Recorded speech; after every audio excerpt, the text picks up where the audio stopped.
Algo que de verdad me encanta de esta historia que acabo de leer es que como una frase final, como una anécdota, como un paréntesis o un asterisco en la vida de Ambrosio, aparece la conversión de San Agustín. ¿Y por qué digo que me encanta? Porque lo que yo particularmente conocía de Ambrosio era su legado en la conversión de San Agustín, pero poco, debo confesar, sabía sobre su propia vida. Es más, un santo de este calibre, porque de verdad era un hombre que tenía unos dones extraordinarios, que además tuvo la manera, dentro de los dones, entiendo, estaba el don del consejo, porque él fue el que recibe a Mónica, la madre de Agustín, en lágrimas, y él le dice, no se puede perder el hijo de tantas lágrimas. Pero no es lo destacado, no es lo que hizo Ambrosio por Agustín lo que le hace santo. Es lo que Ambrosio logra hacer por la iglesia. Y es allí donde este largo relato que hemos leído, y será característico en santos famosos como él, nos pueden ir describiendo un poquito los planes de Dios. Cómo los planes de Dios de verdad siempre quiebran la lógica del mundo e inclusive la lógica de la fe, cuando la fe solamente está centrada en la razón. Hay un dato curiosísimo, no sé si a ustedes les habrá llamado la atención. Es el nombramiento de Ambrosio a razón del pueblo, a razón de la voz de un niño, que ya voy a hablar de eso, a razón de la voz de un niño, pero de un hombre no bautizado y para que fuese obispo. Es un mensaje lapidario para el creyente. ¿Por qué lo digo? Porque generalmente nosotros entendemos que para llegar a cargos o para llegar a ejercicios de la fe, y coloquemos a un lado la Eucaristía, ¿no? Pero la Eucaristía tiene un tratamiento de una significancia distinta. Pero sí, por ejemplo, otros elementos de fe, el pastorear, el catequizar, a veces le colocamos una serie de protocolos. Usted tiene que estar en esta condición y en este y dar un testimonio y no puede dar escándalo. Y bueno, son cosas verdaderamente interesantes. Son cosas válidas porque además siempre se busca que desde el ejercicio de la fe haya algo que admirar, haya buenos testimonios, buenos ejemplos, pero fíjense lo que Dios nos dice con esto, es que rescato las palabras de Jesús. Muchos me adoran o me alaban de la boca para afuera, pero en sus corazones yo no habito. Ambrosio quizás no se caracterizaba antes de este nombramiento por ser un hombre piadoso de Dios, pero tenía las virtudes humanas que después va a potenciar cuando une dos elementos que me parece que son súper necesarios en nuestros tiempos: política con fe. Ambrosio venía de un desarrollo, de un tutearse, de un codearse con la política romana, que no era cualquier cosa, además era el imperio por excelencia, pero además logra impulsar una presencia de la iglesia por encima del imperio romano. Y como dice el texto, gracias a esa colocación, gracias a ese impulso, gracias a ese celo, es que la iglesia logra sobrevivir a la caída del imperio romano. Esos son planes de Dios. Pero además les decía, llama la atención esa voz de un niño, porque además en Agustín, y cuidado si no fue la misma voz, lo dejo ahí como una interrogante que me viene a la mente ahorita, cuidado si no fue la misma voz, es la voz de un niño la que le dice a Agustín: toma y lee. Y a través de ese toma y lee es que Agustín logra su conversión. Y es este niño quizás impulsando la voz de Dios, porque yo no estoy de acuerdo en las frases que dicen que la voz del pueblo es la voz de Dios. Son lo más demagógico y mentiroso y falso que puede haber. Pero en las voces de los niños, que además en estos tiempos, y creo que todavía hoy, pero a muy cortas edades, todavía mantienen la pureza y la inocencia de hablar con la verdad, se ve el reflejo de un plan de Dios.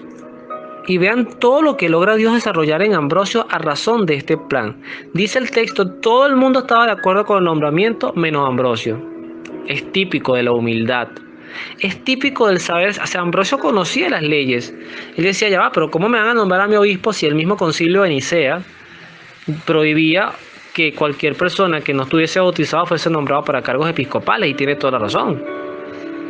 Pero vean cómo Dios quiebra la lógica, y a través de ese quebrar la lógica logra colocar a Ambrosio en cargos donde logró ayudar a pobres, a viudas, a huérfanos, construir obras, hospitales, albergues, etc. ayudar al necesitado y además desarrollar una intelectualidad de fe que lo nombra, no sé si esa cifra estará actualizada, pero lo nombra dentro de los 33 exclusivos doctores de la iglesia que tiene nuestra fe. Eso no es cualquier cosa.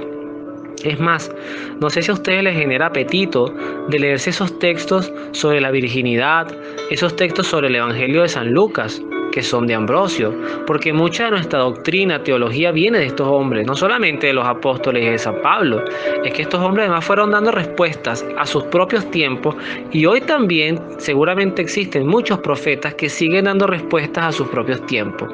A Ambrosio le tocó luchar contra las herejías arrianas, por ejemplo, que negaban la divinidad de Jesucristo, o sea, Jesucristo no era Dios, y eso hay que ver lo que eso significaba.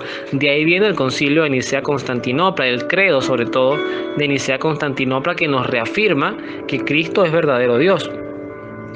O sea, no debemos olvidar eso. Además, acabamos de celebrar la fiesta de la Santísima Trinidad. Me llamaba la atención que en el estado del Instagram nosotros estamos colocando como una suerte de trivias o de preguntas. Y la pregunta que hacíamos a razón de la Santísima Trinidad eran 3 preguntas separadas. ¿Cristo es Dios? ¿El Padre es Dios? ¿El Espíritu Santo es Dios? Mire, y nos sorprende ver cómo hay personas que niegan que Cristo es Dios o cómo hay personas que niegan que el Padre es Dios. Cuidado, tengamos claridad en nuestra fe. El Padre, el Hijo y el Espíritu Santo son Dios, por separado lo son, pero no son dioses separados. Es decir, cada uno representa la propia naturaleza de una sola divinidad. Yo decía, es como 3 formas de expresar el amor dentro de un mismo corazón. Pero son Dios y son un solo Dios. Entonces Ambrosio, además, vean cómo constantemente tiene la gracia de que fue un artífice de la conversión definitiva o de esa transformación que tuvo el Imperio Romano desde Constantino hacia el cristianismo.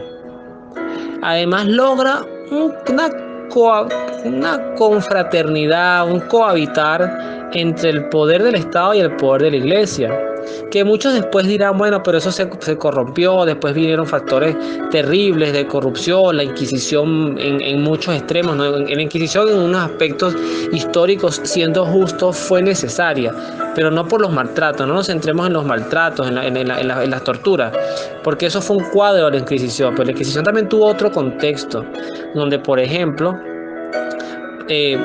para evitar que el rey solamente decretara una ejecución por paganismo, por brujería o por lo que fuera, pues entraba la Inquisición para dar una suerte de juicio. Y entonces también sería interesante preguntarse cuántas personas fueron salvadas gracias a estos procesos. Eso lo han estudiado otras personas, yo no soy experto en el área, pero sí he escuchado esas afirmaciones. Por ejemplo, el canal de WTN tiene una serie que habla sobre las cruzadas, que fue otro elemento importante también muy debatido sobre la iglesia. Pero era una iglesia que defendía territorio, que defendía ciudades, objetos sagrados y poblaciones. Entonces, Ambrosio vive en estos tiempos y responde a él, pero me encanta ver cómo Dios fluye dentro de personas que no están dentro del gremio y cómo a nosotros que quizás nos sentimos dentro del gremio, nos dice como le diría el Dios al profeta Samuel cuando fue a elegir al rey de Israel. Vio todos los hermanos de Jesé, todos los hijos de Jesé, que era el papá de David, vio todos los hijos y decía, este debe ser. Y Dios le dijo, no, Samuel, tú estás viendo las apariencias, yo veo el corazón de las personas. Lo mismo Pablo y Ambrosio pudieron tener un testimonio compartido. Pablo no era cristiano, era judío, pero además judío fariseo y además de los fariseos celosos que perseguía a los cristianos. Y es a él a quien llama Dios, a quien llama Cristo. Y vean todo lo que deriva, los frutos que salen de Pablo. Conclusiones. 1. Hay que abrirse, y más en estos tiempos, a escuchar a Dios, porque creo que cuando en la propia casa no lo estamos escuchando bien, pues hay otras personas fuera de la casa que capaz sí lo están haciendo. Número 2. Los planes de Dios son inescrutables, por lo tanto, más que centrarnos en el juicio, en las clasificaciones, voy a poner unos ejemplos. Tú no puedes leer en la misa porque tú no estás casado por la iglesia. Tú no puedes catequizar porque tú andas de novio con esta muchacha y es evidente que están teniendo relaciones sexuales. Estos son juicios que, ojo, son pecados, sí lo son. ¿No son deseos de Dios? No lo son. El deseo de Dios es que vivamos en la vida sacramental. El deseo de Dios es que nosotros vivamos, o sobre todo los jóvenes, los esposos también estamos llamados a vivir en castidad. Ojo con esto, porque la sexualidad dentro del matrimonio se define como una castidad matrimonial, cuando solamente se ejerce con la pareja, casado por la iglesia. Lo demás se define entre adulterio o fornicación. Dentro de la iglesia se habla de una castidad matrimonial. Y esos son conceptos muy bonitos. Los jóvenes están llamados a vivir en castidad, autocontrol. Estos son desafíos para la iglesia. Pero el punto radica en que cuidado si en estos corazones, y es lo que quiero decir, si en estos corazones de divorciados, de jóvenes que están ahorita pues viviendo la vida vertiginosamente, porque además la sociedad los lleva a eso, cuidado si en esos corazones no se está viendo más compromiso de amor a Jesús, no son personas que por lo menos todos los días dialogan con Él, versus lo que quizás estamos casados por la iglesia, versus lo que capaz estamos bautizados, lo que hemos hecho la primera comunión, nos confirmamos, vamos a misa los domingos o la escuchamos la misa los domingos, pero mira, después nuestra vida es un total desastre. Y eso es lo que Dios también enfoca del pensamiento de Ambrosio. Ambrosio no es importante porque convirtió a San Agustín. San Agustín fue un beneficiario de Ambrosio. Fue un hombre que se benefició de este hombre llamado a su tiempo. Hoy se habla más de San Agustín que de Ambrosio, sin duda, porque además San Agustín tiene un carisma, tiene una orden, tiene un grupo de sacerdotes, de religiosos, tanto de Recoletos como de la Osa, que están consagrados. Y Ambrosio seguramente no los tiene. Yo no sé, aquí reconozco mi ignorancia, no sé si están los ambrosianos, pero sí sé que están los agustinianos o los agustinos. Pero resulta ser que cuidado, porque el hombre grande en el tiempo de Agustín, en el tiempo cuando Ambrosio vivía, es Ambrosio. Y Agustín luego desarrollará, gracias a este discipulado, gracias a haberlo conocido, pues sin duda, el discípulo en mucho habrá superado al maestro. Pero es que de eso se trata la fe, no una rivalidad de fama y de competición, sino cómo Dios va haciendo. Fíjense ustedes a dónde llegan las raíces de esta decisión. Un hombre no bautizado llega a un obispado, luego lo bautizan por supuesto, y llega a ser a la vez un hombre que logra la conversión de un gigante de la fe como San Agustín.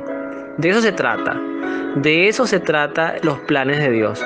Cuando Dios no ve en casa de dónde agarrar, cuando Dios abre la nevera donde están los alimentos que pueden alimentar a su pueblo y la ve vacía, pues va a buscar otros refrigeradores, va a buscar otras personas, va a buscar otros corazones humildes, va a buscar a las prostitutas, a los publicanos, que además Cristo decía, les aseguro que ellos entrarán primero en el reino de los cielos que ustedes, porque además lo hermoso de las personas que tienen corazones humildes es que son los que saben reconocer a Dios, son los que llegan a una iglesia y se sientan de último, son incapaces de levantar la cabeza y decir, Señor, discúlpame, perdona porque soy un pecador, solo vine aquí para pedirte perdón.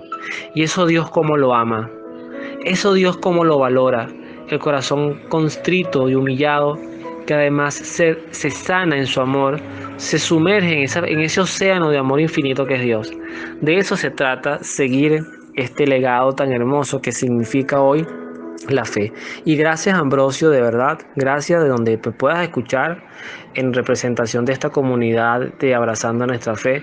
Gracias por tu legado, por tu celo, por tu lucha, por haber sido un hombre tan llamado por Dios, sin duda, para hacer cosas grandes por nuestra amada Iglesia Católica. Que Dios los bendiga, nos vemos en la oración.